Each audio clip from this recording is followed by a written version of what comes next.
Daniel Vorcaro, um dos banqueiros mais influentes do país, foi preso hoje. Eu sei que a sua pergunta é, e agora? O que é que vai acontecer? O que é que muda com a prisão desse cara? Por que esse caso que estava tão parado, do nada começou a andar? Você sabe, eu sei que não tenha sido nada. Sempre tem um motivo por trás das coisas.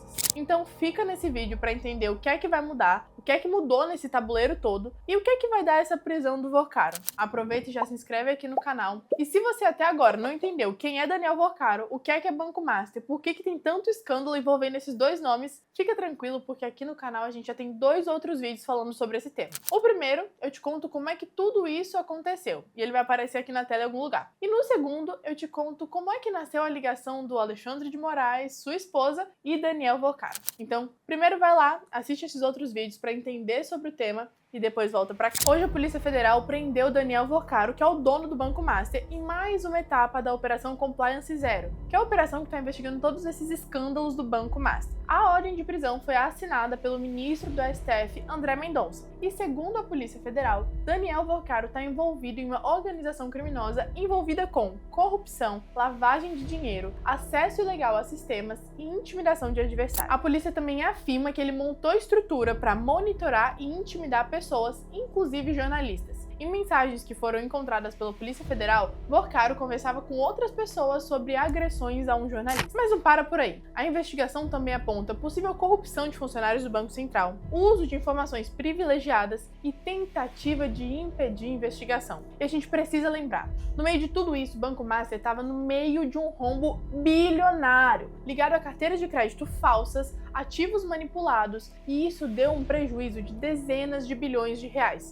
Mas tudo isso eu te explico no outro vídeo que vai aparecer aqui na tela. Entenda o conflito do Banco Master de uma vez por todas. E agora a gente vai começar com algo que muita gente não percebeu. Esse caso estava no STF, há meses. Quem era o relator? Ministro Dias Toffoli. E quem é ele? Ele foi assessor jurídico do PT na Câmara por anos. Foi advogado do PT em 3 campanhas do Lula e foi indicado por quem? Pelo próprio Lula para estar no STF. E foi nas mãos desse cara que caiu o caso do Banco Master e, enfim, ele virou relator. Mas a grande pergunta é, qual foi a primeira coisa que ele fez quando o caso caiu nas mãos dele? Decretou sigilo máximo em tudo que envolvia o Banco Master. Tá, Bela, mas o que é sigilo máximo? O que é isso que ele fez? Quais são os impactos disso? Trocar o relator muitas vezes significa trocar totalmente o ritmo do caso e a forma como ele é conduzido. E foi exatamente isso que aconteceu bem aqui. Para você entender melhor, a gente vai substituir. Finge que o sistema judiciário é como se fosse a fila de um hospital. Então, se alguém chega com uma fratura exposta, por exemplo, essa pessoa tem que ser atendida de acordo com a gravidade do caso dela, né? Agora você pensa se o médico que tá no hospital mudasse. E aí, de acordo com o médico, algumas pessoas entram direto, outras esperam por horas e algumas são mandadas de volta para casa. O problema não é o hospital. O problema não é a fila desse hospital. O problema é a corrupção. O problema é não seguir um critério. E muitas vezes é isso que acontece em casos de pessoas influentes como Daniel Vorcaro. Mas não dessa vez. Na manhã de hoje, 4 de março de 2026, antes de amanhecer, a Polícia Federal chegou lá na casa do banqueiro em São Paulo para cumprir a prisão preventiva. Essa prisão tinha sido assinada um dia antes por André Mendonça. E aqui tá um detalhe muito importante. Não é a primeira vez que Daniel Vorcaro é preso. Ele já foi preso em novembro de 2025, quando ele tentava embarcar em um jatinho particular. Naquela época, a suspeita é de que ele tentaria fugir do Brasil enquanto o Banco Central liquidava o Banco Master. Mas alguns dias depois, ele foi solto com algumas medidas cautelares e uma tornozeleira. E na época ninguém entendeu como é que um caso tão grande, tão escandaloso, mantinha uma peça-chave como Daniel Vorcaro só usando tornozeleira. Agora com a prisão, o caso entra em uma fase um pouco mais complicada.